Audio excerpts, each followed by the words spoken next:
Ok, iniciada. Pois não. Saudando a eminente desembargadora Eulália, doutor Marcos Klinger, substituição ao desembargador Joaquim, que se encontra de férias, senhor procurador de justiça, doutor Antônio Moura Júnior, senhores advogados, senhora secretária. Declaro aberta essa sessão ordinária por videoconferência do Tribunal de Justiça do Estado do Piauí, mais precisamente da 6ª Câmara de Direito Público, pedindo à senhora secretária que faça o resumo dado da sessão anterior.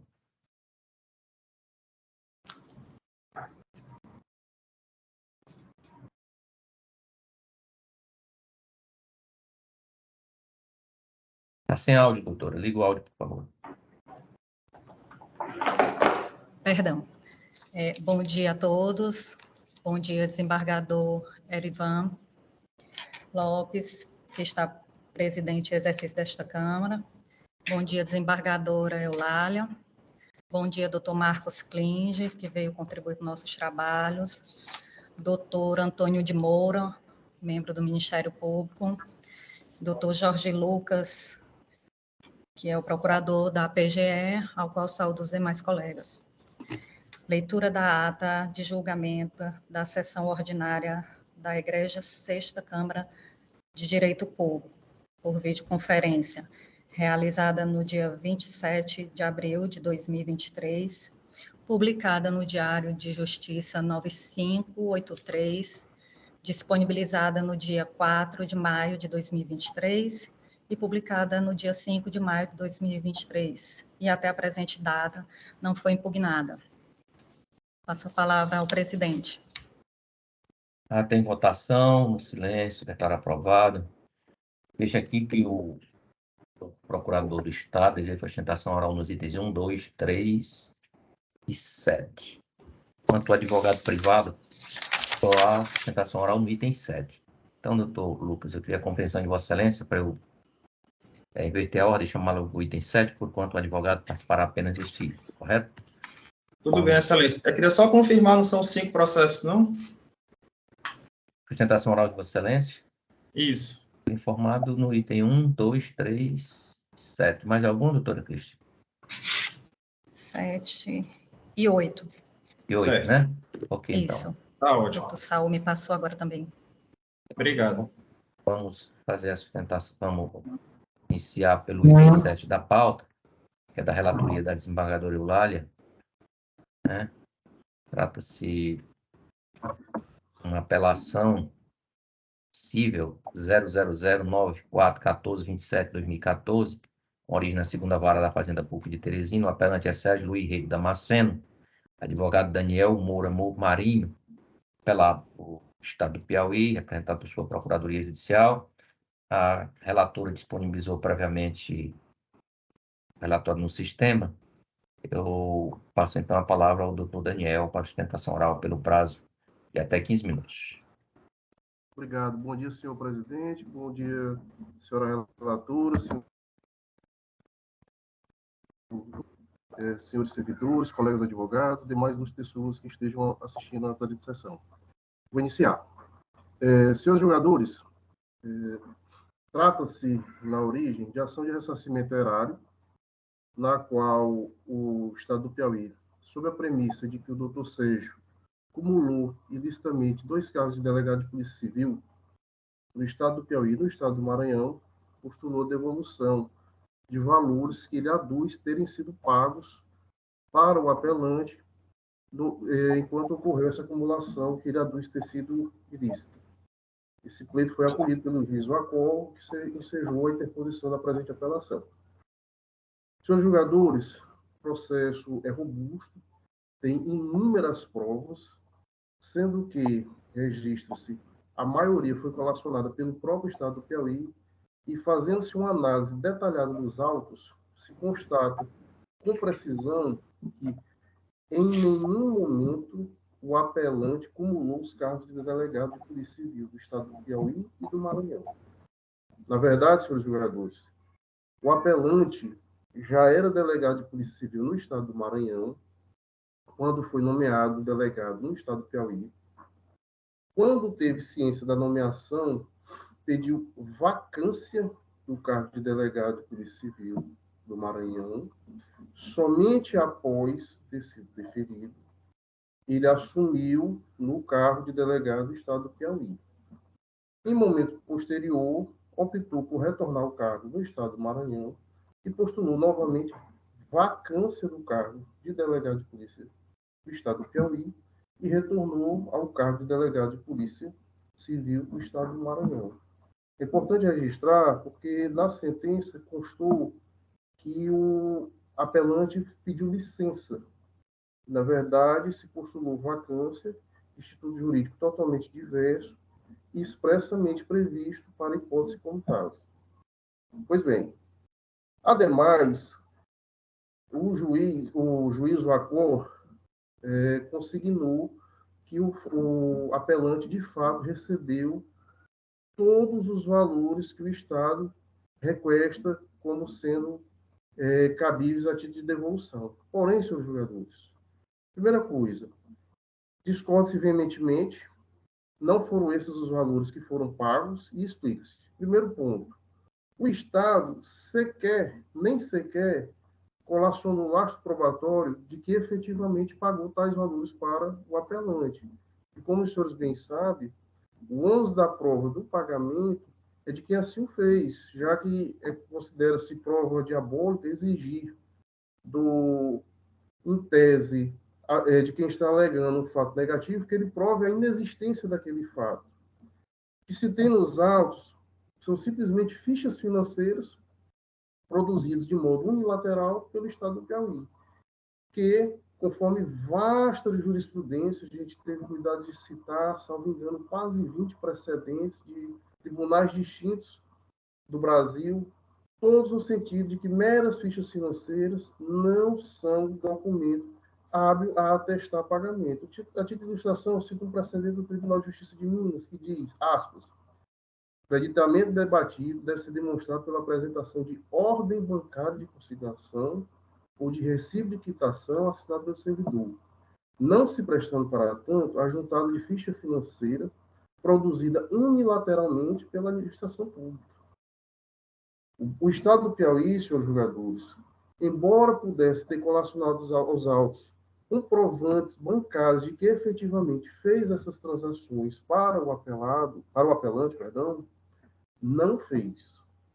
Então, a míngua de qualquer prova efetiva de que tais valores foram transferidos, já se conclui que essa cobrança é indevida.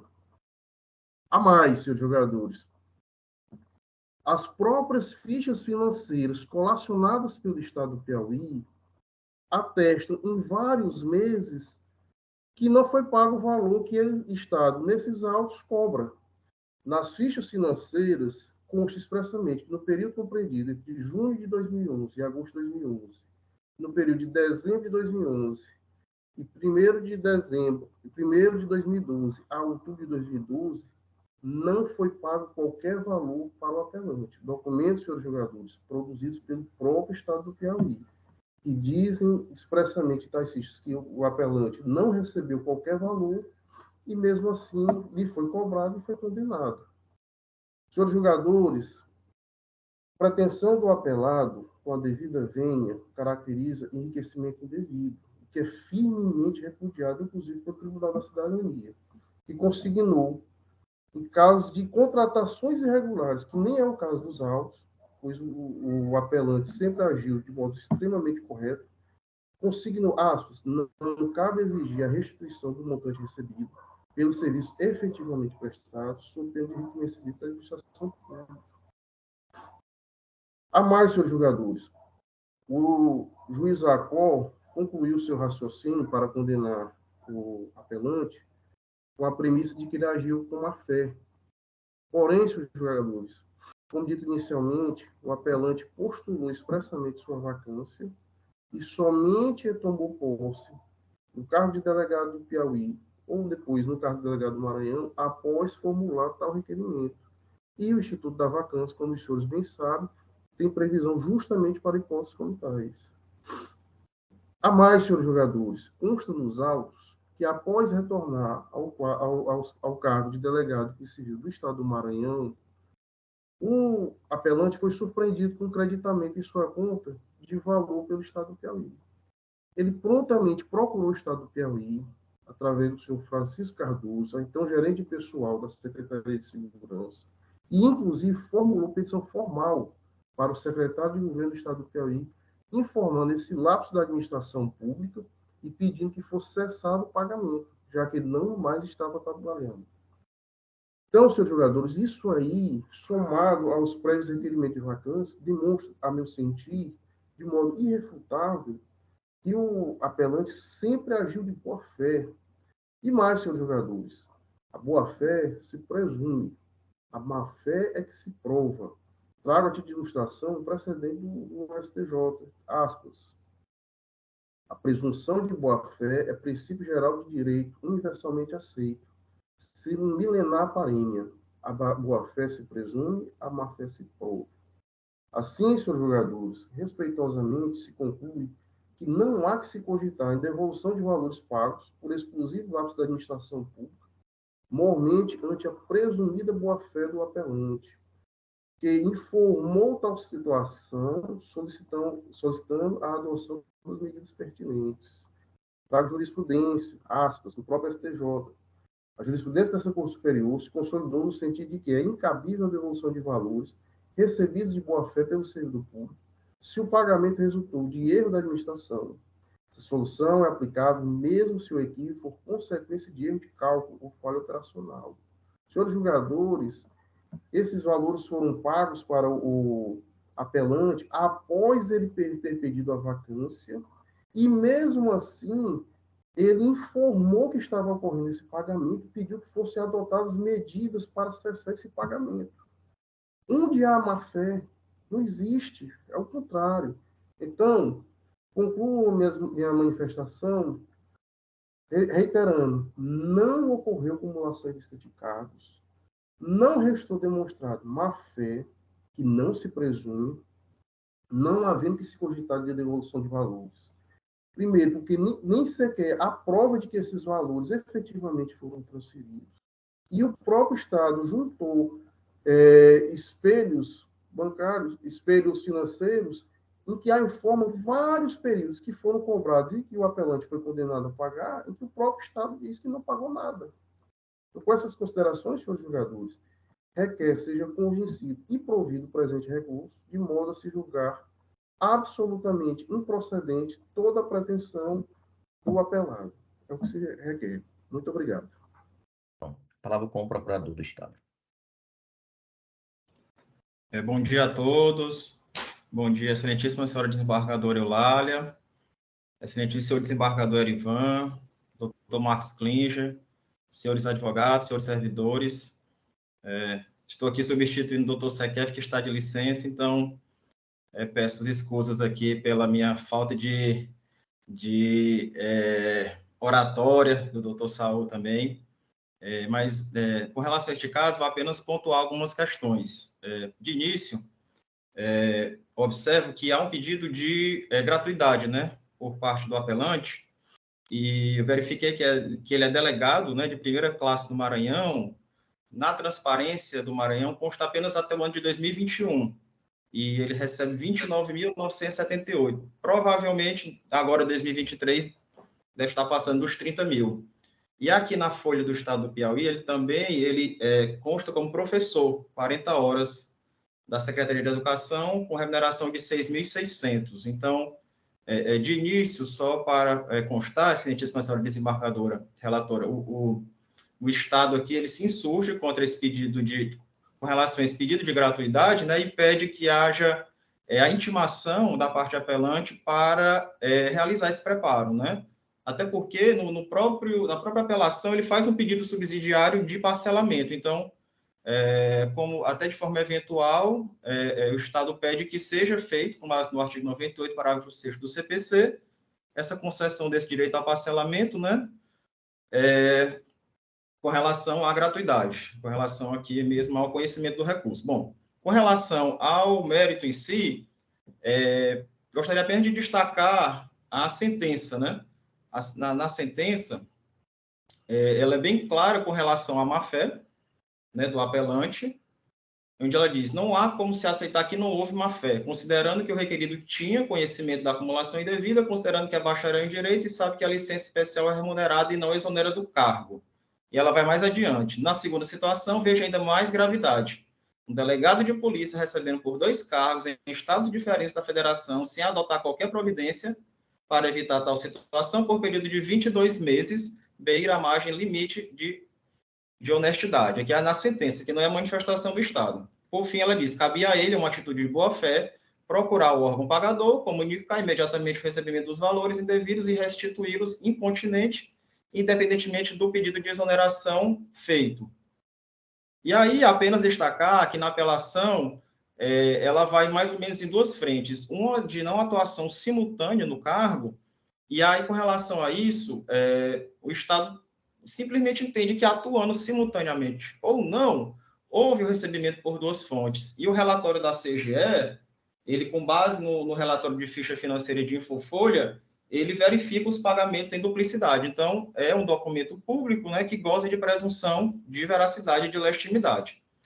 Com relação ao segundo argumento da apelação, é que ele pleiteou a vacância do cargo do Maranhão. Então, vai muito nessa linha, que ele fez essa solicitação de pedido de vacância. Com relação a isso, o que o Estado tem a dizer? Que, óbvio, que a posse nesse cargo, no novo cargo de delegado, ela estaria condicionada à vacância do cargo anterior, e não apenas a um pedido, a efetiva vacância, não sendo suficiente licenças ou afins. O apelante, ele alega que estava em vacância, e ele fala: está em vacância ou não está? Se ele tivesse vacância, não faz nenhum sentido, se ele estava recebendo remuneração dos 2 cargos. Até a título de contribuição, né, o serviço de folha de pagamento do Maranhão, ele é claro. O que é que ele diz? Ele informa que o apelante estava de férias em abril de 2010. Então, há toda essa instrução que foi feita pelo Estado do Piauí e pelo Estado do Maranhão, para fazer todo esse contexto de recebimento de valores. Excelência. É um caso que, basicamente, estão aqui nos autos, a documentação, e era apenas isso que eu queria reforçar, a questão da gratuidade e na questão do mérito, enfatizando principalmente a sentença prolatada. Era o que tinha a dizer. Muito obrigado à paciência de todos. O tribunal agradece a intervenção dos 2 advogados. Há uma questão preliminar e arguida pelo Estado em sessão, senhora desembargadora Eulália, que é de não conhecimento do recurso em razão do não pagamento do preparo, né? E com pedido de deferimento das custas e intimação da parte adversa. Eu vou, sobre essa preliminar, ouvir a defesa pelo doutor Daniel, em seguida ouvir o Ministério Público, depois escolher o voto de Vossa Excelência. Doutor Daniel, a palavra com Vossa Excelência para replicar sobre o pedido aí de não recolhimento das custas e indeferimento da justiça gratuita. Bom dia, senhor presidente. Bom dia, senhor presidente. E novos cumprimentos a todos. Senhores jogadores, como todos sabem, a concessão de civil, ele tem 2 filhos, já na idade de universidade, um deles mora, salvo engano, em São Paulo, tem custos elevados. Somos ainda, senhores jogadores, que não se está a tratar de uma questão de R$1.000, R$2.000 o valor da causa. É uma causa em que as custas de preparo chegam a quase R$10.000. A gente teve até o cuidado de mencionar na apelação, é só um segundo para citar, o valor do preparo, senhores jogadores, seria de R$9.316,21. Não é muito razoável supor que um cidadão que tem 2 filhos, tem gastos correntes mensais como todos, tenha disponibilidade para dispor de inopino de quase R$10.000 para pagar título de preparo. Então, embora ele tenha uma remuneração mensal razoável, esse valor de quase R$10.000 corresponde a praticamente metade da remuneração líquida dele. Se for levar em consideração os gastos mensais que ele tem, esse valor chega praticamente o que ele ganha por mês. Certamente ultrapassa e muito o que ele fica livre depois de todos os gastos mensais. Então, considerando especificamente o caso dos autos, em que se trata de valores elevadíssimos, se entende que, na hipótese dos autos, por serem valores muito elevados, o requerente, o apelante, faz sim jus à gratuidade de justiça. Com essas considerações, respeitosamente se requer seja deferido o benefício da justiça gratuita, ou, caso vossas excelências entendam mais adequado, que nos termos do Código de Processo Civil se faculte o pagamento parcelado de tal valor, já que esse valor de inopino, realmente o apelante não tem condição de pagar e ficaria prejudicado em seu constitucional direito à busca do efetivo tutela judicial, na busca de análise do seu pleito de que seja analisado o recurso por ele interposto. Com as considerações, senhores vereadores, é que seja indeferida a questão de ócio suscitada pelo Estado do Piauí. Muito obrigado. A palavra com o procurador de Justiça para a gente sessão. Doutor, a procuradora, quando se manifestou nesses autos, entendeu que não havia necessidade de intervenção do Ministério Público. Por essa razão, eu me abstenho de me manifestar. Senhora desembargadora relatora, a questão de ordem suscitada pelo Estado é que o apelante recebe remuneração como delegado de polícia acima de R$30 mil mensais e que não houve manifestação quanto ao pedido da justiça gratuita, ou que seria o caso de indeferimento, com a determinação de recolhimento das custas processuais, ou melhor, do preparo para o recurso. A defesa alega que os recursos são insuficientes e, em caso de denegação do benefício da justiça gratuita, fosse imposto o pagamento parcelado. É sobre essa questão de ordem que eu ouço Vossa Excelência, senhora relatora. Eu vou pedir permissão a Vossa Excelência para adiar o julgamento, para analisar essa questão suscitada em sessão, para ver se indefere ou se parcela. É o que eu estou pedindo, adiamento do julgamento do processo. Pois não. Então, vou anotar o seguinte, senhora secretária, que após a sustentação oral das duas partes, né, foi suscitada a questão de ordem do Estado, pelo não conhecimento do recurso, em razão do não pagamento do preparo, com o indeferimento da justiça gratuita. Sobre esta questão de ordem foi ouvida a defesa do apelante, que pugnou pelo deferimento da justiça gratuita e, alternativamente, pelo parcelamento. O Ministério Público não vislumbrou interesse que justificasse sua intervenção, por isso se absteve. A senhora relatora pediu a retirada do processo de pauta para trazer o voto sobre a questão de ordem. Eu quero que essas observações na certidão, porque quando o processo voltar, nós estaremos dispensados de novas sustentações orais, reiniciando a partir do voto da eminente relatora. Vamos, então, atender a mais um pedido de preferência, chamando o item 5 da pauta, em que há advogado privado para sustentação oral. Trata-se da apelação civil 082-629252-2018, com origem na segunda vara dos feitos da Fazenda Pública. Apelante Serofaz Serviço Mão de Obra Limitada, advogado João Luiz de Brito Azevedo, apelado do município de Teresina e outro, ou apelados, ou representado pela Procuradoria Municipal, a eminente desembargadora Eulália a relatora, disponibilizou previamente o relatório do sistema PJE, e eu passo a palavra ao doutor Manuel Júnior, para sustentação oral pelo prazo regimental. Excelentíssimo senhora desembargadora Eulália, excelentíssimo senhor desembargador Erivan, doutor Marcos Klinger, procurador da Justiça aqui presente, caros colegas advogados, serventuários. Bom, aqui se trata de mais uma ação de repactuação. Pactuação referente ao contrato 042-2014, firmado entre a Servifaz e a Fundação Municipal Cultural Monsenhor Chaves. Bom, pequenas observações fáticas acerca da situação posta. Primeiro fato a ser ressaltado. houve repactuação no decorrer da prestação de serviço, por meio do aditivo sexto. Aditivo sexto que está juntado aos autos no ID 37, 96, 513, as páginas 1 e 2. Esse aditivo é muito interessante porque aqui, diferentemente de em outras ações, ele não fala sobre percentual. Ele diz de maneira expressa que a repactuação é possível em razão da Convenção Coletiva de Trabalho. Cláusula terceira da repactuação. Fica consignado, por meio deste aditivo, o direito da contratada de repactuar os preços contratuais com base na Convenção Coletiva de Trabalho vigente de cada categoria, quando da conclusão dos cálculos feitos por esta fundação. Ou seja, ainda que no contrato a cláusula quinta diga que não há previsão de reajuste, repactuação, foi feito um aditivo no decorrer desse contrato, onde o município diz que as partes podem repactuar com base na Convenção Coletiva de Trabalho.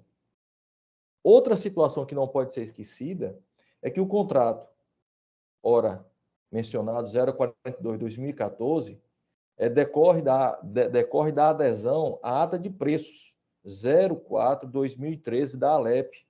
E essa menciona de maneira inequívoca a possibilidade de repactuação em razão das convenções firmadas por a categoria.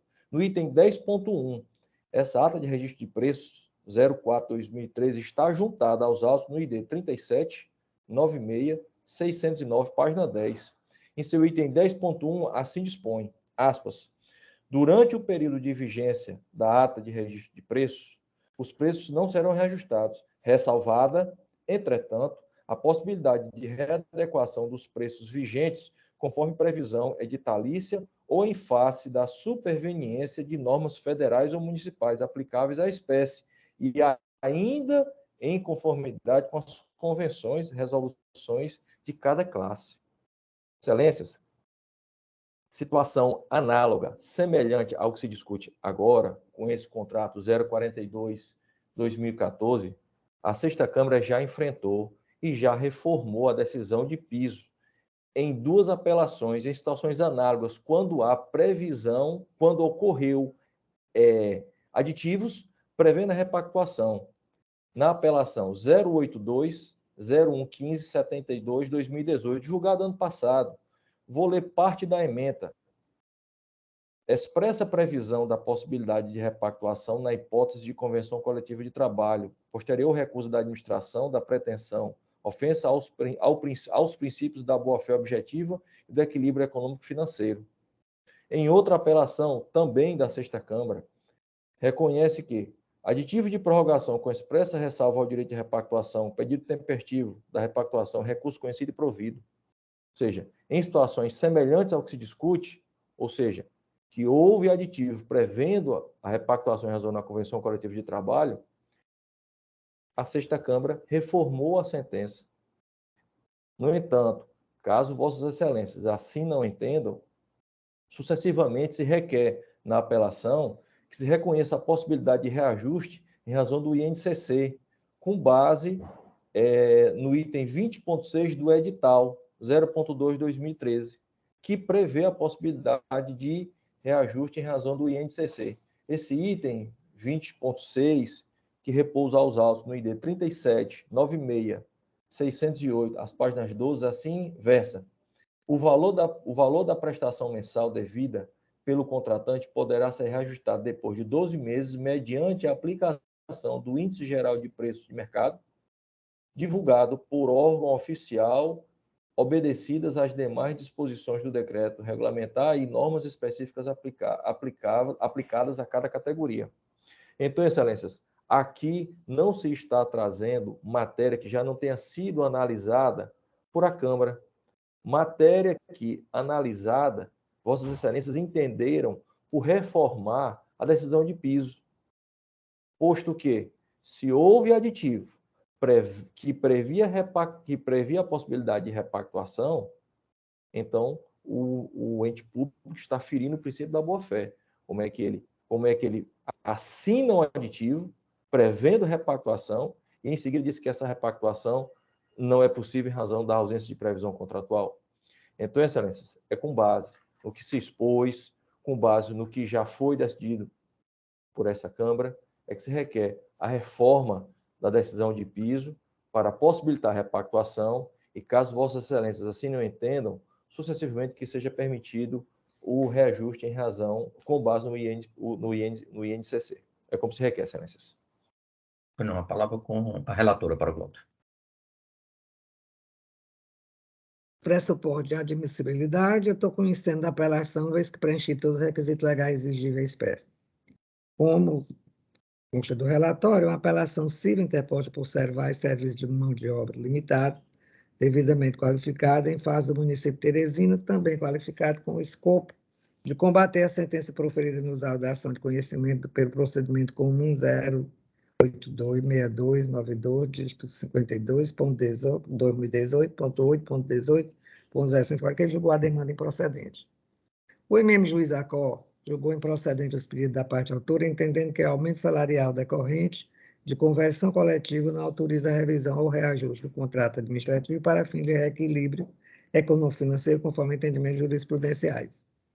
A SERV faz serviço de mão de obra limitada e interpôs o presente recurso, onde requer o conhecimento do presente recurso por regular e tempestivo, para reformar a sentença, deferindo o pedido de repactuação com base no CCT 2018. Caso não entenda Vossa Excelência pela viabilidade da repactuação, de acordo com as elevações de custo de mão de obra, que se admite para argumentar pela concessão do direito ao reajuste do contrato com base em índice geral de preço do mercado, IGPM. O mesmo juiz de direito da segunda vara dos feitos da Fazenda Pública, da Comarcazinha, fundamentou a sentença atacada nos seguintes termos. Quanto ao tema relevante, ressalto inicialmente que, de acordo com o artigo 37, inciso 21 da Constituição da República Federativa do Brasil, as partes têm direito à manutenção do equilíbrio econômico-financeiro dos contratos administrativos. Segundo este dispositivo, devem ser mantidas as condições efetivas da proposta vencedora na licitação. O efeito, o equilíbrio econômico-financeiro significa a proporção entre os encargos do contratado e a sua remuneração, proporção esta fixada no momento da celebração do contrato. O direito ao equilíbrio econômico-financeiro assegura ao particular contratado a manutenção daquela proporção durante a vigência do contrato.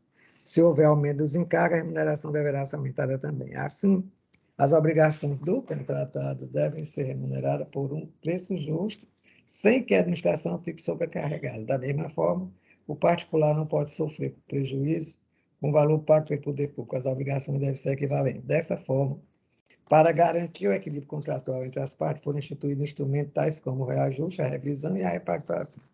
O reajuste visa combater a perda de poder aquisitivo da moeda em face do aumento da inflação. Normalmente, as partes convencionam o índice de correção que atualizará automaticamente o contrato. Por se tratar de direito disponível das partes, o reajuste deve ser previsto no edital.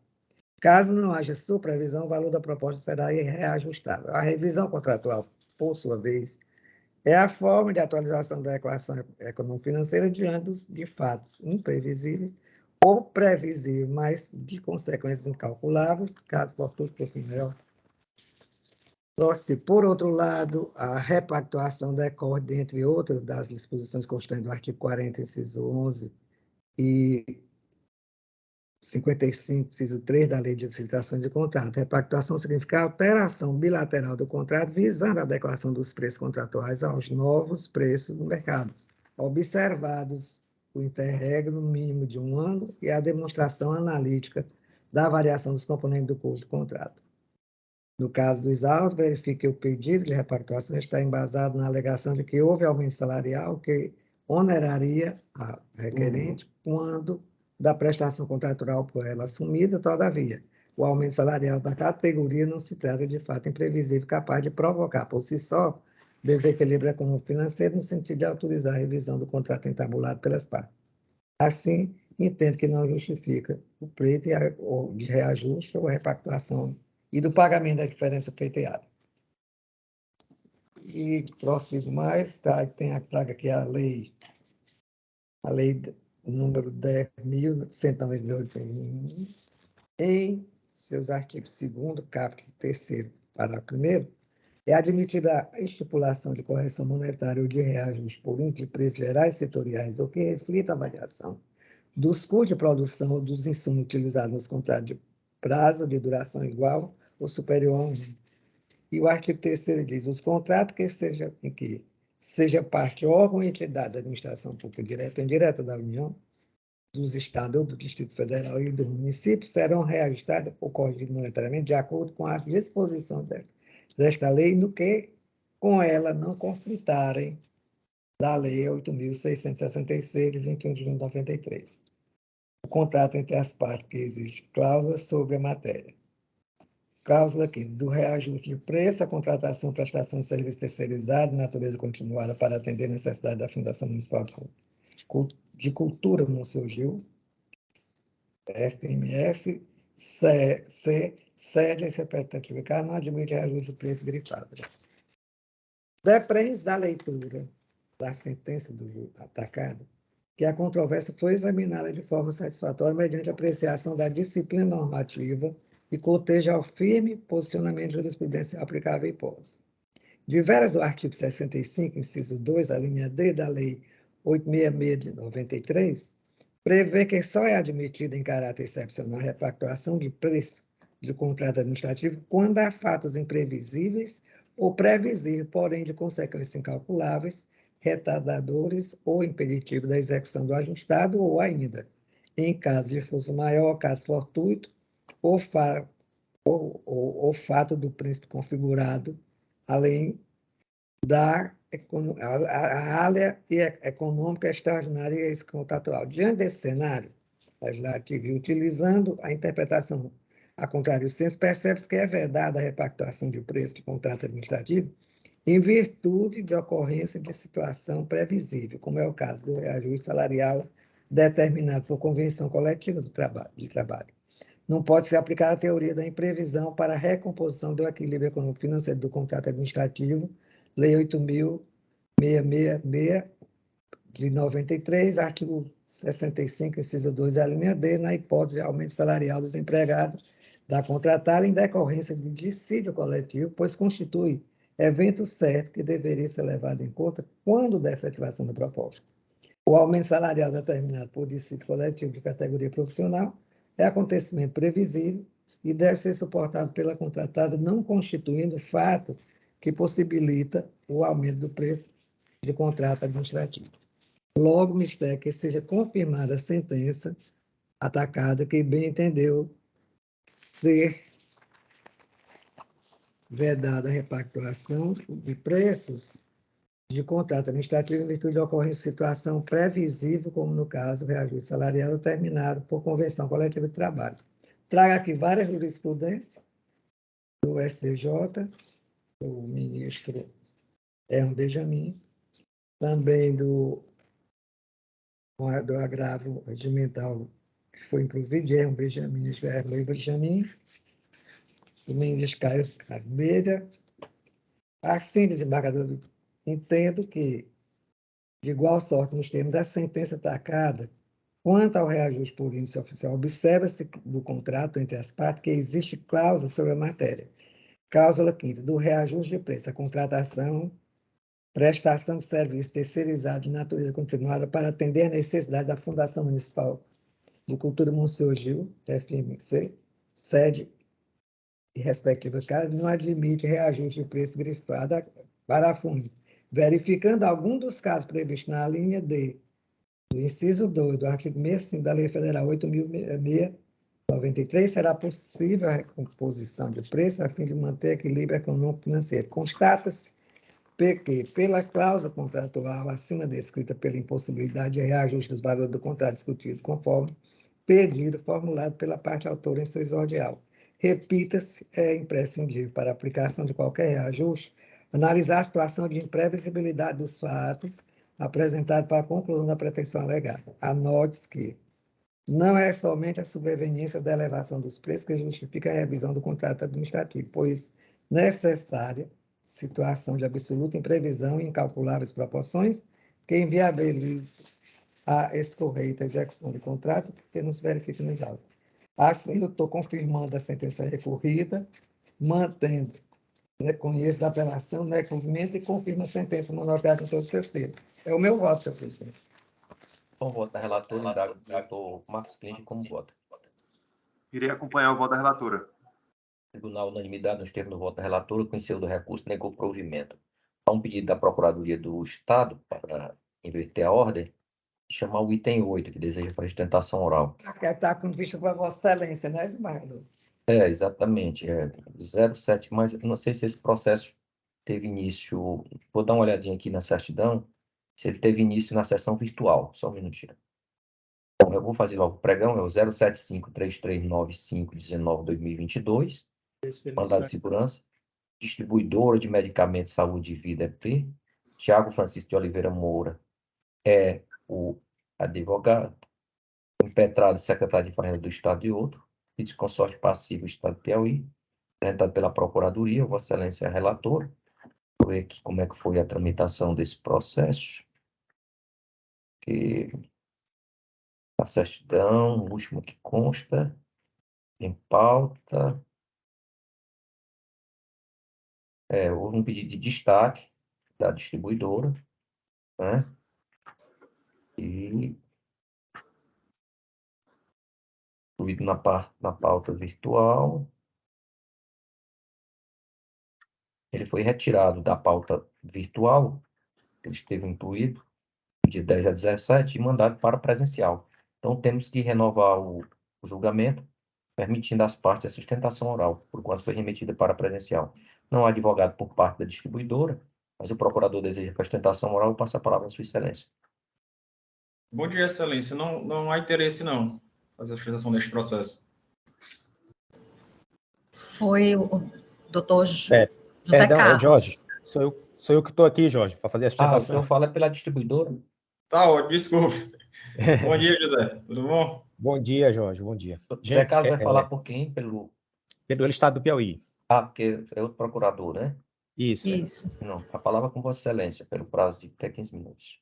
Bom dia, senhor presidente. Bom dia, senhora desembargadora relatora. Bom dia ao ilustre representante do Ministério Público, aos demais presentes, que saúdo na pessoa do meu amigo aqui, Jorge Lucas. Eu falo em nome da Procuradoria do Estado, pela Procuradoria Tributária. Trata-se de um mandado de segurança em que a distribuidora Saúde e Vida pleiteia a segurança no sentido de ser autorizado um parcelamento, alegando, em síntese, que a Cefaz estaria limitando o seu direito de parcelamento, primeiro por não decidir um processo administrativo, um requerimento administrativo que ela teria dado entrada no ano passado, acho que volta de março de 2022, se não falha a memória, e também por ter no regulamento do ICMS, o decreto 13.500, regra específica limitando o número de parcelamentos máximos que um determinado devedor pode aderir. Bom, em primeiro lugar, cabe destacar que a Procuradoria do Estado, infelizmente, não apresentou a sua contestação nos autos. Então, muitos dos temas que eu vou tratar aqui serão levantados pela vez primeira nos autos. Mas, em síntese, senhora desembargadora e demais desembargadores, a Procuradoria, primeiro, levanta uma preliminar importante, que até foi colocada à época da pauta virtual, no sentido da ilegitimidade passiva do secretário de Fazenda, por conta, primeiro, que o pedido dirigido pela impetrante foi direcionado ao diretor da Unidade de Administração Tributária, ao diretor da UNATRI, que é como se referia o decreto 13.500, que era a autoridade competente para decidir sobre esse parcelamento. Segundo, o decreto 13.500 foi revogado este ano, e no decreto que o substituiu, que é o novo regulamento do ICMS, o decreto 21.866 de 2023, a autoridade responsável por apreciar o pedido de parcelamento é a Unidade de Controle da Arrecadação, a UNICAD da Cefaz. Então, o secretário de Fazenda não tem essa competência e, portanto, figura como parte ilegítima no polo passivo. Segundo ponto importante, Excelência, é que há uma pequena distorção da verdade em relação aos fatos apresentados pela impetrante, que pode ser constatada até mesmo pela prova documental acostada ao mandado de segurança, no ID 682-7278, em que o que seria a prova de que ela pleiteou o requerimento administrativo de parcelamento, que ele estaria sendo negado. Na verdade, ela pleiteou foi um cumprimento administrativo de uma decisão judicial que já esgotou seus efeitos. Eu estou aqui até com o requerimento aberto. Ela informar que, por determinação, diz a impetrante no seu requerimento administrativo, informar que por determinação judicial proferida nos autos do processo de agravo de instrumento tal, de 2019, requer imediatamente para conceder o novo parcelamento. Mas, na verdade, esse mandado de segurança de 2019 já esgotou seus efeitos, porque naquela época em que foi deferido o parcelamento para a empresa, esse parcelamento, inclusive, já foi esgotado e já foi extinto esse mandado de segurança na primeira instância, justamente por perda do seu objeto, e também o agravo do instrumento perdeu o seu objeto, a que se faz referência à impetrante no seu requerimento administrativo. Então, portanto, carece de interesse de agir aí a impetrante nesse sentido. Quanto ao último argumento da impetrante, de que teria uma limitação no número máximo de parcelamentos a serem deferidos pela Cefaz em favor de um determinado contribuinte, o decreto 13.500 estabelecia um limite de até 4 parcelamentos por contribuinte, parcelamentos em aberto, ou seja, o contribuinte que tivesse até 4 parcelamentos em aberto não poderia pleitear um 5º parcelamento. E a impetrante alega que isso feriria o princípio da legalidade, porque nenhuma lei disporia sobre esse limite. Mas, na verdade, o Código Tributário Nacional, quando trata do parcelamento, ele só remete à lei estadual para tratar dos requisitos do parcelamento, que é uma liberalidade do Estado credor. E a Lei 4257, que rege o ICMS no Estado do Piauí, no artigo 40, diz o seguinte: os créditos tributários, constituídos ou não, inclusive os ajuizados, poderão ser objeto de parcelamento, nas condições e nas formas previstas no regulamento. O legislador, então, deferiu o direito ao legislador complementar, no caso aí o chefe do Executivo, de regulamentar as condições em que o parcelamento no Estado do Piauí se dará. O decreto 13.500 possuía essa regulamentação, foi revogado. Hoje, o decreto 21.866 de 2023 dispõe, no artigo 112, não será concedido parcelamento: 1, ao contribuinte cuja inscrição se encontre baixada; 2, ao contribuinte que estiver inadimplente em relação ao parcelamento anterior; 3, ao contribuinte que estiver com 5 parcelamentos em aberto, considerando cada um conjunto de débitos fiscais parcelados de uma única vez, observado o disposto no parágrafo 4º. Então, a questão é, esse limite não está sujeito ao princípio da legalidade, porque não traz nenhuma uma restrição que não esteja prevista em lei e que não esteja condizente com os princípios constitucionais. Vejam só, excelências e senhora desembargadora, em nenhum estado da federação o número de parcelamentos é indefinido. Por quê? Primeiro, porque o contribuinte ele não pode se financiar à custa do Estado. Então, o contribuinte ele não recolhe o ICMS, só nega o ICMS, e depois pede o parcelamento que vai ser pago em tantas parcelas, com apenas a taxa Selic.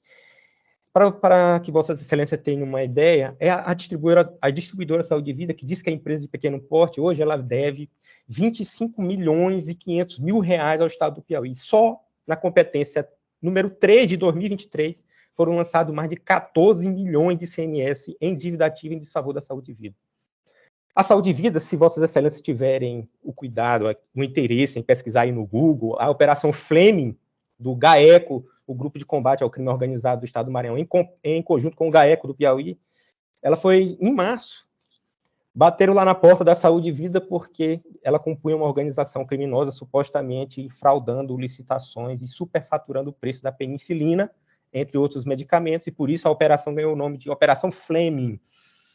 Então, na verdade, o modus procedendo da Saúde e Vida, e ela vem fazendo isso há anos, é o seguinte: ela deixa em aberto competência de ICMS, não paga, vai ao judiciário, obtém liminares para participar de licitações, continua participando de licitações por meio de liminares, depois ela pede a desistência de processos judiciais que foi concedido liminar, porque já obteve o que desejava, o objeto, ou o parcelamento, ou o direito à certidão negativa de débitos, e aí continua com a sua prática de deixar esse ICMS em aberto, e assim, ir parcelando, e se financiando à custa do baixos juros cobrado pelo Estado. E nenhuma instituição bancária seria concedido para uma empresa de pequeno porte esse valor de 25 milhões e 500 mil reais que a Saúde e Vida está se financiando por conta de parcelamentos que vêm sendo deferidos sucessivamente por meio de liminares. Outra coisa importante que justifica o limite de parcelamentos, além desse fato do contribuinte que sonega querer se financiar à custa do Estado, é também a questão da concorrência, porque, em muitos casos, os concorrentes da Saúde e Vida não têm o mesmo benefício, né, de ficar sonegando o imposto e depois parcelando, e isso causa um desequilíbrio dentro do setor em que ela compete.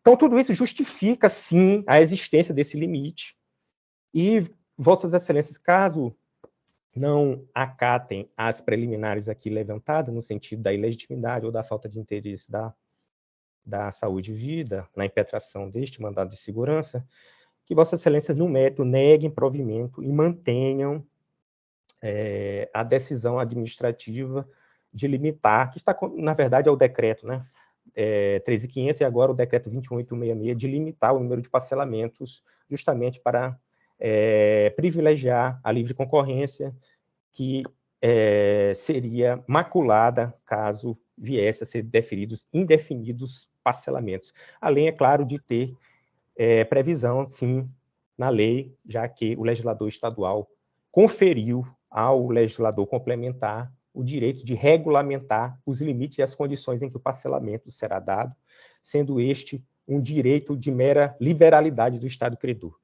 E, por isso, ele mesmo pode impor as condições a quem concede o parcelamento e em que condições.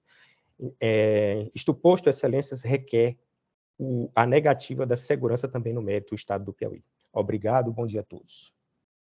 Não que agradeço a intervenção de Vossa Excelência, desembargador Eulália, o Estado arguir a ilegitimidade passiva do secretário de Fazenda do Estado do Piauí para figurar como autoridade impetrada. Arguir que a competência é apenas do diretor da unidade de administração tributária da Secretaria de Fazenda. Essa preliminar, se acatada para excluir o secretário de Fazenda, implica, inexoravelmente, na incompetência desse tribunal, porquanto o que atribui competência ao tribunal é a figuração do secretário enquanto autoridade impetrada. Eu vou me abster de ouvir o representante ministerial, porquanto, inobstante a lei do mandato de segurança trate expressamente que a intervenção do Ministério Público é obrigatória no mandato de segurança, já a manifestação escrita nos autos da Procuradoria de Justiça de que não há interesse em intervenção. Então, eu vou ouvir o voto da relatora sobre essa preliminar de ilegitimidade do secretário de Segurança para figurar como autoridade impetrada no presente mandamos. A palavra está com Vossa Excelência, desembargador. Desembargador presidente, em decorrência da preliminar, eu vou fazer o que eu fiz com o processo anterior, vou adiar, para que eu analise com todo cuidado. Pois não. Após a sustentação oral do Estado, através da Procuradoria Judicial, foi suspenso o julgamento em razão do pedido de vista da eminente relatora. Vamos prosseguir com os julgamentos. Agora, a partir do item 1 da pauta, apelação civil 0811-596-11-2018, com origem na segunda vara dos feitos da Fazenda Pública, o apelante é o Estado, o apelante são o Estado e outros, representado pela Procuradoria Judicial, apelada a Vanice Braz da Silva, a advogada Paula Andréa Dantas Avelino Madeira Campos. A relatora desembargadora Eulália disponibilizou previamente o relatório no PJE, e eu passo a palavra ao doutor Jorge, procurador do Estado, para sustentação oral pelo prazo regimental. Bom dia novamente, excelências, excelentíssima senhora desembargadora relatora, excelentíssimo senhor presidente da Câmara, doutor Marcos Klinger, excelentíssimo senhor representante do Ministério Público, senhores advogados, demais presentes, senhores servidores. Bom, desembargadora, nesse caso aqui, ele vai já me adiantar num outro processo que também vai debater a questão da insalubridade. Aqui, basicamente, é a aplicação ou não de uma lei. A Lei Complementar Estadual número 13 de 94, que é o Estatuto do Servidor Público, contém no artigo 60, parágrafo 1º, e foi inserida em 2014, pela Lei 6.555. Bem ou mal, foi o que foi definido lá atrás pelo legislador. O que é que ele diz? A gratificação de que trata este artigo, que é a insalubridade, o artigo 60, será fixada conforme os valores efetivamente pagos no mês de abril de 2014, e aí finaliza, permanecendo inalterados a partir de então. Então, o que o Estado fez foi manter congelado esse valor da insalubridade. E o que é que a parte aqui quer? E aí é o que eu reforço aqui. É um caso de grande impacto econômico e financeiro, não do processo em si, dessa parte aqui, mas porque todos os servidores que recebem insalubridade no Estado do Piauí, com um processo desse aqui sentenciado, julgado, em acordo também proferido nesse sentido, né? Vão querer requerer, e já requerem, e já pedem, entendeu? Então, assim, o potencial efeito multiplicador dele é gigante. A norma ela é expressa. Então, em abril, no caso aqui em específico, em abril de 2014, ela recebia R$400 de insalubridade. Fui conferir aqui já o mês de maio, né, que é a folha que ainda vai sair. No mês de maio, permanece esse valor, R$400 a título de insalubridade. Então, é apenas reafirmar aqueles termos dos temas, né, do Supremo Tribunal Federal, o tema 24, de repercussão geral, e o tema 41. Né, em resumo, o que é que eles dizem? Que não há direito adquirido a regime jurídico, observada a irredutibilidade. Se não houve esse desrespeito à irredutibilidade, a gente faz aquela mesma intelecção que a gente utiliza nos casos de ATS, né, aquela gratificação adicional que já foi pacificada no tribunal. E aí eu gostaria de destacar, recentemente, agora em 14 de abril de 2023, lá na 4ª Vara Civil de Parnaíba, queria até externar aqui meus votos aqui de elogios, né, à doutora Ana Vitória Moarlet, em conjunto também com o doutor Tiago Martins, Carvalho Martins, são 2 magistrados excelentes, e aí eu queria aqui externar aqui a todos os juízes, né, esse elogio. A doutora Ana Vitória, em abril de 2023, ela jogou o mesmo caso, e ela vai nessa mesma linha do texto legal, artigo 60, parágrafo 1º, em que ela faz a diferenciação. Tanto é que na sentença, eu não estou bem aqui com ela, mas ela fala assim, o servidor tem direito à insalubridade e aí o aumento dela. Então, o caso aqui não é de conceder insalubridade, ele já recebe desde abril de 2014, permanece no contra-cheque. A questão é majorar. A questão é majorar essa insalubridade. Se você fixar nesse percentual 40%, 20% do vencimento, você pode fixar, tudo bem. Agora você vai respeitar o limite. O limite foi fixado em lei. Né? Com a base no princípio da legalidade, o administrador não pode. Agora a gente vai utilizar a CLT. A gente vai utilizar o princípio. Não faz sentido, não tem como.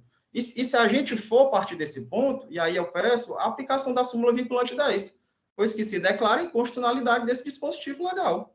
Se ele é tão inconstitucional, digamos assim, se nós não vamos observar isso no Estado do Piauí, que seja levado ao pleno e se declare a inconstitucionalidade do artigo 60, parágrafo 1º da Lei Complementar Estadual número 13 de 94, que, como eu disse, foi inserido em 2014. Pois bem, para finalizar, essa matéria ela não é estranha no âmbito político administrativo. O que acontece? Em 2022, a procuradora Sâmia Beatriz Bezerra Sá, no parecer 109 de 2022, o que foi que a Segov fez, que é a Secretaria de Governo? Ela questionou o Estado se ele podia revogar esse congelamento do teto.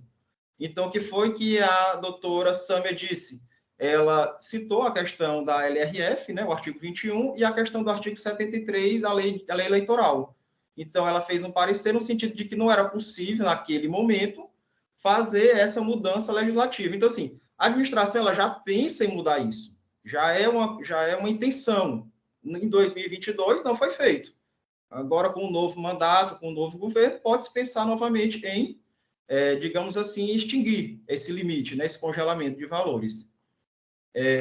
Pois bem, Excelência, é basicamente isso. A sustentação é no sentido de deixar mais claro esse artigo 60, parágrafo 1º da Lei Complementar Estadual, os temas 24 e 41, que são amplamente utilizados nos casos de gratificação adicional, por exemplo. Essa sentença da 4ª Vara de Parnaíba, o processo número 0004400-98-2014 e 818-0031. Doutora Ana Vitória é magistral em suas sentenças e ela analisa o caso do mesmo jeito que é o caso igual, idêntico, só muda a questão né, do servidor, mas é a mesma coisa, insalubridade, majoração. E essa questão da consulta, que o governo do Estado ele já está pensando em alterar esse artigo. Não foi feito em 2022, como eu disse, pela questão dos impedimentos, mas é algo que vai partir do âmbito político-administrativo, né? Então, faz todas essas considerações, né? A ADAP aqui, o Estado, e a ADAP, que é, no caso aqui, a parte apelante, ela requer a reforma da sentença para rejeitar esse pedido autoral de quê? De majoração do adicional de insalubridade, sem observar esse limite legal. Era o que eu tinha a considerar e agradeço novamente Vossa Excelência pela paciência. Mais uma vez, o tribunal agradece. Eu passo a palavra à relatora para o voto. Presente os pressupostos de admissibilidade, eu estou conhecendo a apelação de vez que preenchi todos os requisitos legais exigíveis à espécie. Conforme consta do relatório, a apelação interposta pelo Estado do Piauí, em fase de sentença proferida nos autos da ação 08.11.596, dígito 11.2018.8.18.0140, que servidor apelado propôs visando a correção dos componentes remuneratório adicional de insalubridade ao percentual de 40% do valor do seu vencimento básico, a fim de que seja pago em conformidade com a legislação pátria. O mesmo juiz Acol proferiu sentença, julgando procedente em parte o pedido autoral, o que faz com fundamento no artigo 487, inciso 1 do Código de Processo Civil, para condenar o réu ADAP a implantar o adicional de insalubridade que a autora já percebe, grau médio 20%, sobre o vencimento básico e a pagar as parcelas anteriores referentes aos últimos 5 anos anteriores ao ajuizamento desta ação, até 4 de junho de 2013, e as que venceram no curso do processo. A Agência de Defesa da Pecuária do Estado do Piauí, a ADAP, interpôs recurso de apelação e impugnou pela reforma da sentença, alegando inexistência de direito adquirido a regime adicional de insalubridade. Entendo não assistir razão ao apelante. Nos termos da fundamentação consignada pelo juiz sentenciante, que eu aqui acolho, passando a integrar o presente voto. A discussão que abrange o período inicial consiste em saber sobre o direito de percepção do adicional de insalubridade em grau máximo em razão da atividade que desempenha. A autora é servidora pública estadual, engenheira agrônoma, lotada na ADAP, submetida, portanto, ao estabelecido pelo Estatuto dos Servidores Públicos do referido ente público. A complementar número 1394, que disciplina o Estatuto dos Servidores Públicos do Estado do Piauí, traz em seus artigos 55, inciso 4 e 60, informação a respeito da gratificação pela atividade insalubre. Artigo 55, além do vencimento e das indenizações previstas nesta lei complementar, serão deferidas aos servidores públicos seguindo gratificação adicional. Gratificação pelo exercício de atividade insalubres, perigosa e penosa. Artigo 60. Os servidores que trabalham com habitualidade em locais insalubres ou em contato permanente com substâncias tóxicas, radioativas ou com risco de vida, fazem jus a uma gratificação sobre o vencimento básico de cargo efetivo. Parágrafo 1º. A gratificação de que trata este artigo será calculada sobre o vencimento básico do cargo, na forma e condição estabelecida em regulamento, observada a legislação federal específica. Parágrafo 2º. O servidor que fizer jus à gratificação de insalubridade e periculosidade deverá optar por uma delas. Parágrafo 3º. O direito à gratificação de que se trata este artigo cessa com a eliminação das condições ou dos riscos que deram causa à sua concessão. Parágrafo 4º. A caracterização e a classificação de insalubridade ou da periculosidade serão feitas nas condições disciplinadas na legislação específica. A servidora gestante ou latente será afastada das operações em locais previstos neste artigo, exercendo suas atividades em local salubre e em serviço não penoso ou perigoso. E o artigo 60, alineado, por locais de trabalho, servidores que operam com raios X ou substância radioativa serão mantidos sob controle permanente, de modo que as doses de radiação ionizante não ultrapassem o nível máximo previsto na legislação própria, incluindo Lei Complementar número 84, de 7 de maio de 2007. E o parágrafo 1 diz: os servidores que se refere a este artigo serão submetidos a exame médico cada 6 meses, incluído pela Lei Complementar número 84, de 7 de maio de 2007. Observa-se que a legislação prevê o pagamento adicional para atividade penosa, insalubre e perigosa, mas não estabelece de maneira específica os graus de insalubridade mínimo, médio ou máximo e os percentuais a eles correspondentes, mas remete à legislação federal que disciplina a matéria. Todavia, o fato do artigo 39, parágrafo 3º da Constituição Federal não ter previsto expressamente o adicional de insalubridade como um direito dos servidores públicos efetivos não retira destes a possibilidade de perceber. Isso porque os servidores públicos efetivos encontram-se submetidos ao regime jurídico próprio fixado pelo ente público ao qual se vinculam. Assim, se o ente público prevê em sua legislação o direito à percepção de adicional de insalubridade, a ele fará jus o servidor público efetivo. No caso, o Estatuto do Servidor Público Civil do Estado do Piauí prevê expressamente que o servidor público efetivo possui direito a perceber adicional gratificação pelo exercício de atividades insalubres, perigosas e penosas. A ausência de regulamentação específica da matéria, por omissão do próprio Estado do legislador, não pode prejudicar o servidor, de modo que este Tribunal de Justiça tem entendimento pela aplicação analógica da NR 15, atividade e operações insalubres, se não vejamos. TJ Piauí é um julgamento que foi relator ministro, ou o desembargador Francisco Antônio Parandim. A jurisprudência desse Tribunal de Justiça tem admitido que, mesmo não havendo regulamentação da lei municipal, seja aplicada analogicamente NR número 15, anexo 14 do Ministério do Trabalho e emprego para fim de deferimento do adicional de insalubridade aos agentes públicos. Este egresso Tribunal de Justiça já consolidou o entendimento de que é necessária a realização de perícia quando houver prova suficiente que demonstre a existência de insalubridade decorrendo da exposição a doenças infectocontagiosas. Apelação TJ, reexame necessário, 2017-001.013.609-8, que foi relator o desembargador Francisco Antônio Parandim. Também tem outra jurisprudência aqui do tribunal, o desembargador José Ribamar Oliveira, por poupar de lei para não descansar. No caso dos autos, não se trata de pedido de adicional de gratificação de insalubridade, mas sim de majoração dos valores recebidos pela autora. O valor da insalubridade e periculosidade é feito dentro dos padrões de exposição mínimo, médio e máximo, cada qual gerando o valor X que o trabalhador tem direito a receber. O grau de uma atividade insalubre e perigosa é determinado pelo Ministério do Trabalho, NR 15, de acordo com as porcentagens de 10% no mínimo, 20% no médio e 40% no máximo. Para caracterizar e classificar a insalubridade em consonância com as normas baixadas pelo Ministério do Trabalho, faz-se a necessária perícia médica por profissional competente e devidamente registrado no Ministério do Trabalho e do Emprego.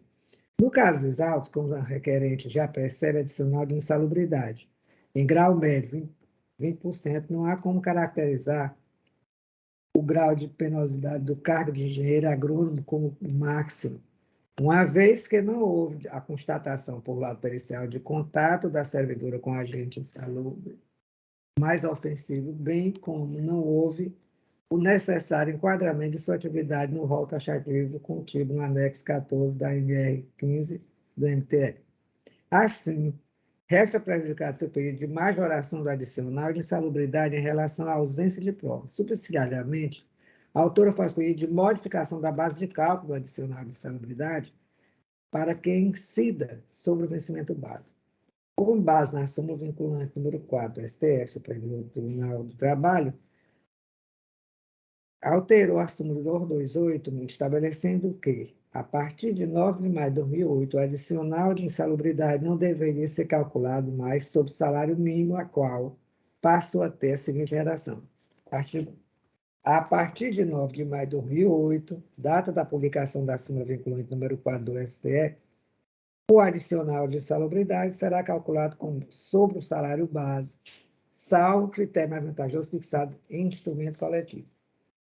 Com a nova redação, a súmula TST permite a substituição do salário mínimo pelo salário base no cálculo do adicional de insalubridade, salvo se houver critério mais vantajoso fixado por meio de convenção coletiva. Tendo em vista a aprovação da nova redação da súmula 228, a Confederação Nacional das Indústrias, CNI, no dia 11 de maio de 2008, interpôs uma ação de reclamação com pedido liminar junto ao STF com o objetivo de suspender liminarmente a eficácia da súmula 228 do TST.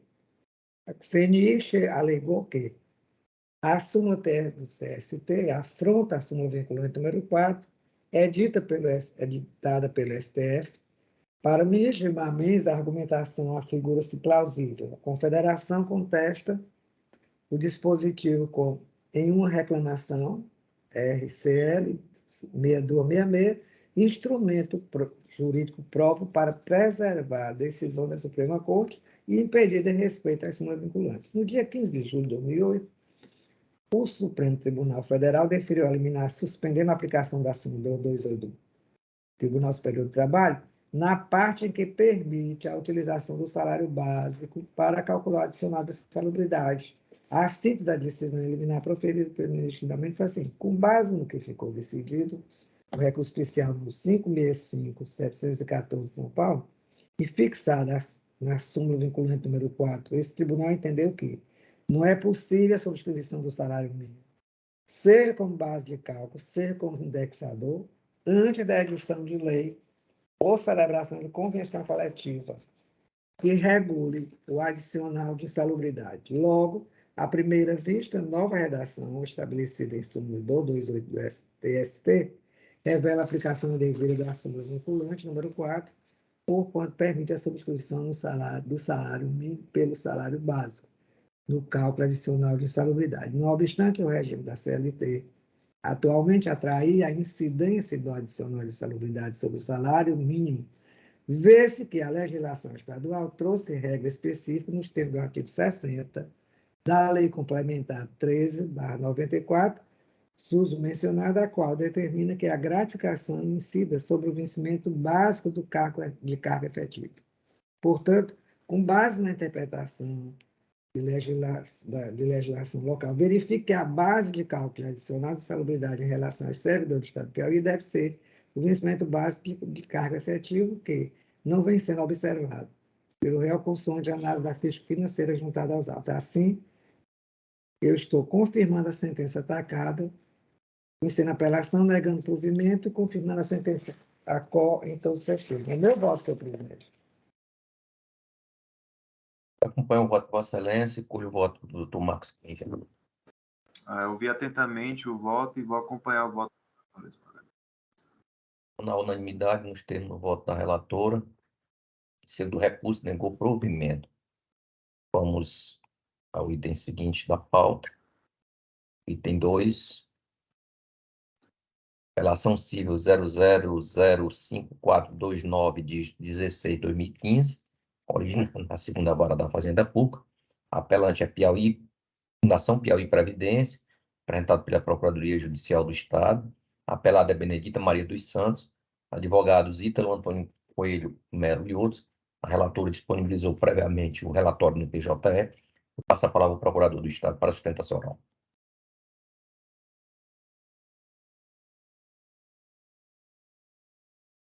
O doutor saiu, então não vai mais para a sustentação oral nos demais.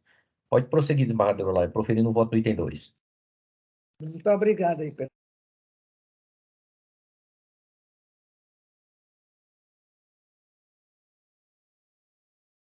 Desligou o áudio de Vossa Excelência, desligou.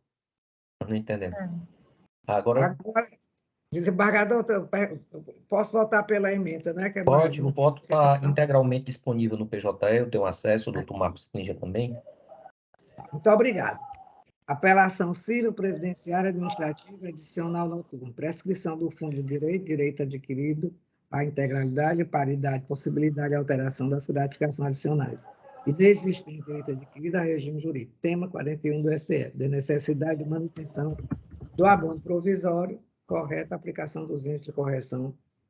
Tema 905 do STJ e da fixação dos honorários sucumbenciais da apelação parcialmente provida. A prescrição do fundo de direito trata objetivamente da origem do direito. É inegável que, à época da aposentadoria, a servidora fazia jus à incorporação do adicional noturno na sua remuneração previdenciária. No entanto, a concessão de aposentadoria se deu em 1996, e a ação foi ajuizada em 2015. Assim, de acordo com o decreto 21.910 de 32, o prazo decadencial para a revisão de aposentadoria é de 5 anos, estando, portanto, prescrito a incorporação do adicional noturno. Há direito adquirido somente no que concerne aos requisitos necessários do regime antigo, caso já preenchido naquela época, bem como a integralidade, paridade dos proventos aos servidores que ingressaram no serviço público em 1998. Até 1998, reconhece a existência de direito adquirido a regime jurídico no tocante à forma de cálculo de parcelas incorporadas à remuneração, desde que respeitado o princípio da irredutibilidade salarial. Tema 41 do STF, possibilidade de alteração de gratificação por tempo de serviço e adicional de salubridade. O vencimento da servidora passou a ser exatamente igual ao salário mínimo vigente, o ano motivo pelo qual, nos moldes da Lei 4.761/95, a necessidade do abono provisório deixou de existir. O magistrado atentou corretamente para a aplicação do tema 905 do STJ, podendo a correção monetária ser calculada com base no IPCA, isto é, enquanto que os juros moratórios deverão ser calculados com base no INPC, de acordo com o que se extrai dos parágrafos 2º e 5º do artigo 85 do CPC, a Fazenda Pública não há como ser prejudicada pela fixação dos honorários sucumbenciais antes de liquidação da sentença, até porque o juiz de piso considerou como base o cálculo do montante fixado como valor da causa. Estou conhecendo e parcialmente provendo apenas para fazer essa correção aqui. A sucumbência recíproca, percentual de 10%, para ambas as partes, observando a condição suspensiva de exigibilidade da parte apelária diante do benefício de gratuidade da justiça deferida. Estou mantendo a sentença de piso quanto à condenação ao pagamento do valor dos proventos correspondente ao servidor da ativa, ocupante do cargo auxiliar de enfermagem, classe B, garantindo a paridade com o respectivo pagamento, retroativo aos últimos 5 anos, com correção monetária e juros de mora e a fixação do honorário percentual de 10% do valor atribuído à causa. É o meu voto, senhor presidente. Eu estou acompanhando o voto de Vossa Excelência e do doutor Marcos como vota. Queria acompanhar o voto da relatora, desembargador Ivan. Tribunal, a unanimidade, nos exatos termos do voto da relatora, conheceu do recurso e deu parcial provimento. Vamos ao item 3 da pauta. Apelação civil 081-875568-2019, Teresina, segunda vara dos feitos da Fazenda Pública, apelante Lívio Garcia Pereira, advogado Henrique Gomes Freitas, o apelado é o Estado do Piauí, a Procuradoria Judicial é quem o representa, a desembargadora Eulália, a relatora, quem passa a palavra para o voto. Votar resumidamente, desembargador. É uma apelação. Está presente os pressupostos de admissibilidade recursal, estou conhecendo a apelação. E, no mérito, eu estou analisando, assim, compulsando o decreto estadual de cristal. Vou lá, não vou nem ficar além dessas jurisprudências que eu botei, eu estou conhecendo, mas eu estou negando provimento e confirmando a sentença em todos os seus termos. Eu acompanho o voto de Vossa Excelência. Doutor Marcos, como vota? Irei também acompanhar o voto da relatora, desembargador. Tudo na unanimidade, nos termos do voto da relatora, conheceu do recurso, negou o provimento. Vamos ao item 4, agapo de instrumento 076082811-2021, primeira vara de Barras, agravante ao Ministério Público do Estado do PI, agravados Edilson Sérvulo de Souza e outro, o advogado Horácio Lopes Gomes Neiva, a relatora desembargadora Aurora, que não passa para. Obrigado, senhor presidente.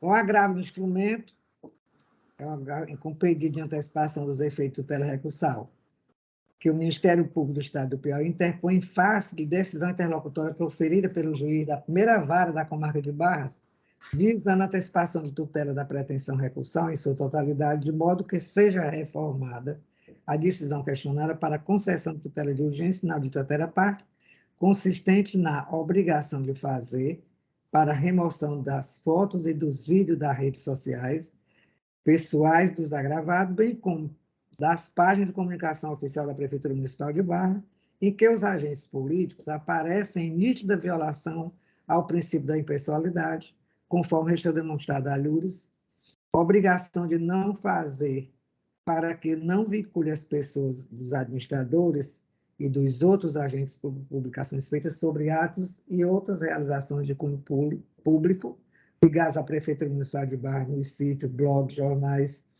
citações em quaisquer veios de comunicação e internet, nos termos da exordial da ação do ajuizado.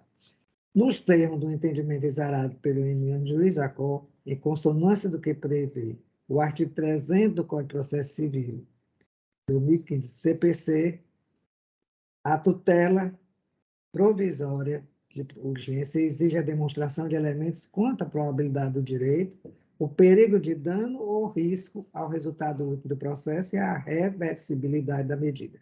Em relação à apreciação do período de remover as postagens da parte em redes sociais, conforme requerido na petição inicial, não merece guarida em sede de cognição sumária, tendo em vista que o STJ consignou que é necessária a análise do dolo, como podemos ver o elemento subjetivo necessário à configuração de improbidade administrativa censurada nos termos do artigo 11 da Lei 8.429 de 1992. É o dolo genérico de realizar conduta que atente contra os princípios da administração pública. RESP 951389 de Santa Catarina, demanda aprofundamento da matéria discutida nos autos. Ademais, o deferimento da medida poderia causar grave violação do direito fundamental de liberdade de expressão, conforme o artigo 5º, inciso 4 da Constituição Federal de 1988, tendo em vista que as publicações, segundo a exordial, foram realizadas no perfil pessoal da parte ré. Resta patente a inexistência do perito mora, sendo necessário esclarecer que a ausência de tal pressuposto, por si só, já inviabiliza a concessão da medida vindicada. Assim, agravo de instrumento conhecido e improvido, senhor presidente. Eu acompanho o voto de Vossa Excelência e dado do doutor Márcio como voto. Também irei acompanhar o voto da relatora, desembargador. Então, o resultado do Tribunal de Unanimidade, nós temos o voto da relatora, conheceu do agravo, negou o provimento. O item 5 nós já julgamos. Vamos ao item 6, então. Apelação cível 000-373, dígito 60/2015. Origem na 4ª Vara de Parnaíba, apelante Estado do Piauí, por sua Procuradoria Judicial.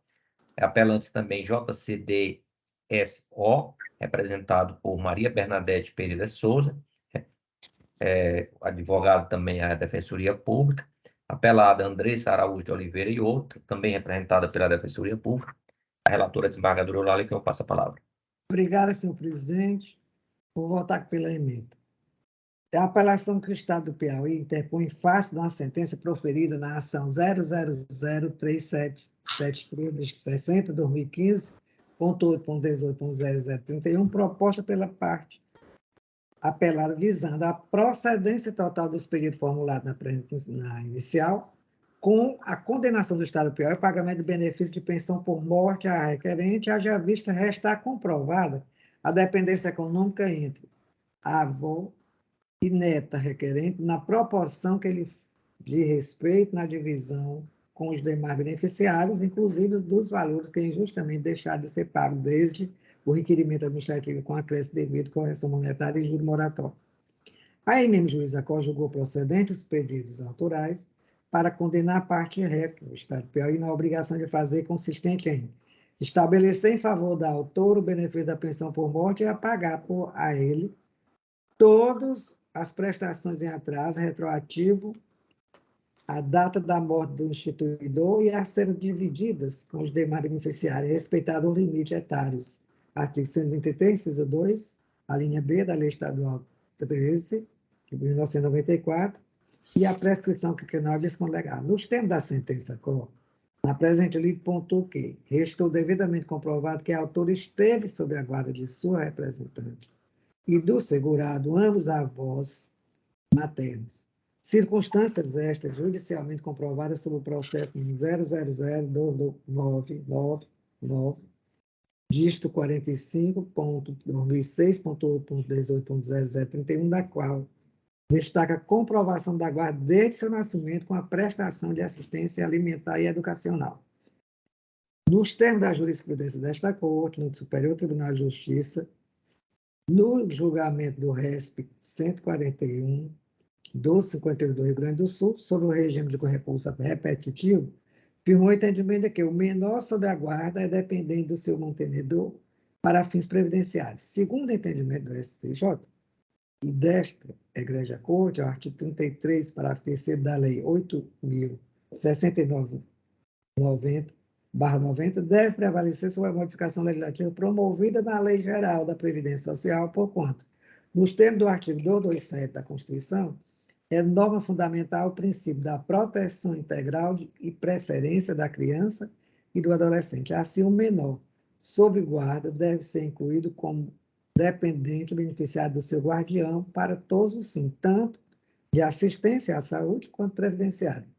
TJ Piauí, apelação civil, 2010.001.006302, em que foi relator o desembargador Otto Mário José Lustosa Torres, agravo número 2019.0001.0000039, dígito 2, e nesse aqui, o relator foi o desembargador Dr. Francisco Antônio Parlandim Filho, da terceira Câmara de Direito Público. Eu estou conhecendo o desembargador e estou negando provimento na decisão.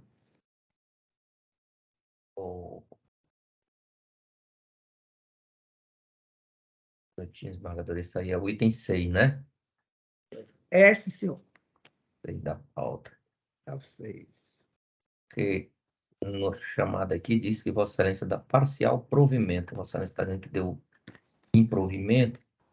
Fala aí, deixa eu ver. Deixa eu ver aqui. É o 7, é o 6, é? É o 7. Desculpe. É o 6. Não, é o 6 mesmo, desembargador. É o 6, é. Não, negar provimento ao recurso. Estou acompanhando o voto de Vossa Excelência, porque eu confundi com o 7. Doutor Marcos, como vota? Queria acompanhar o voto da relatora, desembargador. Tribunal unanimidade, os termos do voto da relatora conheceu do recurso, negou provimento. O item 7, nós iniciamos julgamento, Sua Excelência pediu vista, o item 8 foi também. Agora é o 9, né?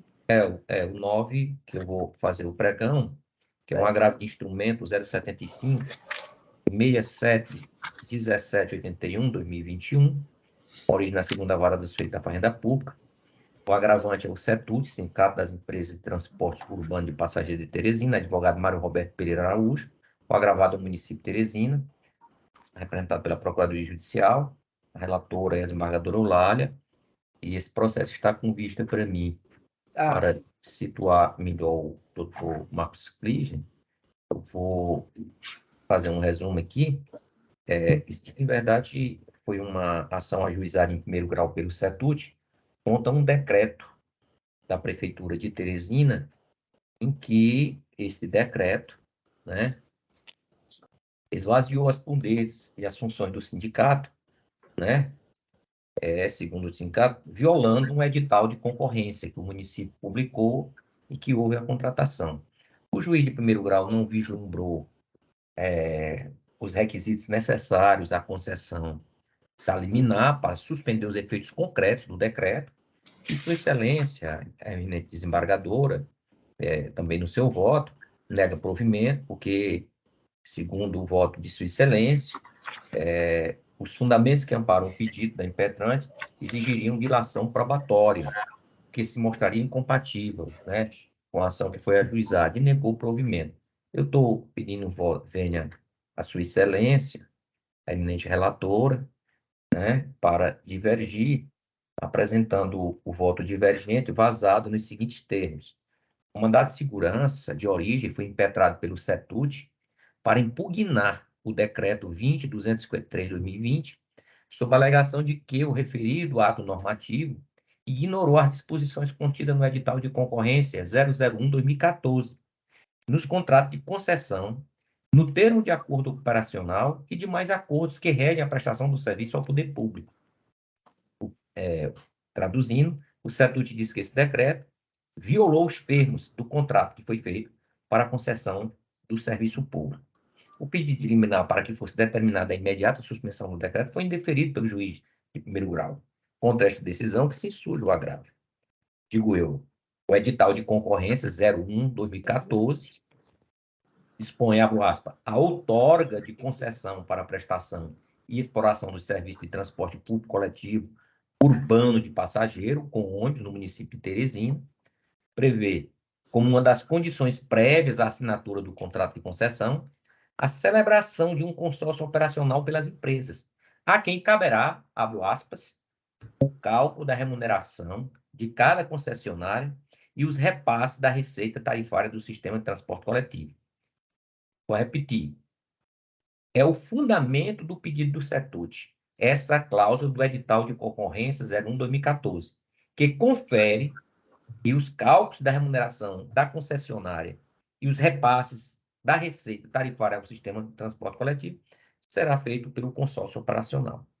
Não obstante isso, o decreto 20.253/2020, ou seja, 6 anos depois, e que é impugnado na impetração, incluiu o parágrafo 2º ao artigo 5º do decreto 14.547/2014, possibilitando que a remuneração das empresas concessionárias do serviço de transporte público seja realizada diretamente pelo Serviço Municipal de Transporte, ou seja, STRAN, em manifesta violação aos termos do edital de concorrência.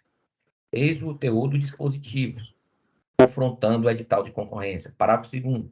Havendo impossibilidade legal de repasse dos valores oriundos da arrecadação tarifária ao consórcio operacional, a Superintendência Municipal de Transporte, STRAN, no exercício das atribuições do órgão gestor do Sistema de Transporte Público Coletivo do município de Teresina, poderá realizar diretamente a remuneração às concessionárias ou a quem for legalmente delegado pelos titulares do contrato de concessão.